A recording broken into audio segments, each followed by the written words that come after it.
ការធ្វើអាជីវកម្មរយៈពេលខ្លីមើលលើតម្លៃរយៈពេលវែងមើលលើគុណភាពតម្លៃអាចតាក់ទាញមនុស្សបានតែមួយរយៈប៉ុន្តែគុណភាពទើបអាចរក្សាមនុស្សបានមួយជីវិតគុណភាពឈ្នះមួយពិភពលោកគុណធម៌ទទួលបានចិត្តសាធារណជនគ្មាននរណាល្ងងទៅដាក់តម្លៃខ្ពស់ពេករហូតដល់រុញអតិថិជនឲ្យដើរចេញនោះទេប៉ុន្តែក្នុងទីផ្សារសប្តាហ៍នេះសង្គ្រាមតម្លៃបានคล้ายជាជំងឺមួយអ្នកថ្មីមើលលើតម្លៃអ្នកចាស់ដេញតាមគុណភាពអ្នកបោកប្រាស់គ្មានតម្លៃដើមគ្រប់គ្នាប្រកួតប្រជែងផ្អែកលើភាពវៃឆ្លាត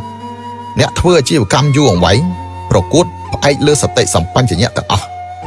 ប្រសិនបើអ្នកខ្វល់ខ្វាយពីគុណភាពនិងសេវាកម្មសូមគោរពទទួលយកពីតម្លៃដែលស័ក្តិសមរបស់វាប្រសិនបើអ្នកចង់បានតែតម្លៃថោកសូមកុំរំពឹងថានឹងទទួលបានគុណភាពល្អប្រសិនបើអ្នកដេញតាមគុណភាពល្អសូមកុំរំពឹងថានឹងទទួលបានតម្លៃថោកតម្លៃបែបណាទំនិញបែបនោះតម្លៃថ្លៃវាមានហេតុផលរបស់វាតម្លៃថោកប្រហែលជាមិនខុសទេប៉ុន្តែច្បាស់ជាមានបង្កប់នៅហានិភ័យខាងក្នុងអ្វីដែលពិតជាអាចធ្វើឲ្យមនុស្សរំភើបពេញចិត្តមិនមែនជាតម្លៃទាបនោះទេប៉ុន្តែវាគឺជាគុណភាពដែលមានស្ថិរភាពសេវាកម្មដែលអាចទុកចិត្តបាននិងអាកប្បកិរិយាដែលអ្នកនិយាយបានធ្វើបានសរុបមកតម្លៃនៃគុណភាពនិងសេវាកម្មថោកពេកតែងតែមានហានិភ័យជោគជ័យយូរអង្វែងមិនពឹងលើការប្រកួតតម្លៃទេប៉ុន្តែពឹងលើគុណភាពល្អសេវាកម្មអាចទុកចិត្តបាននិងភាពស្មោះត្រង់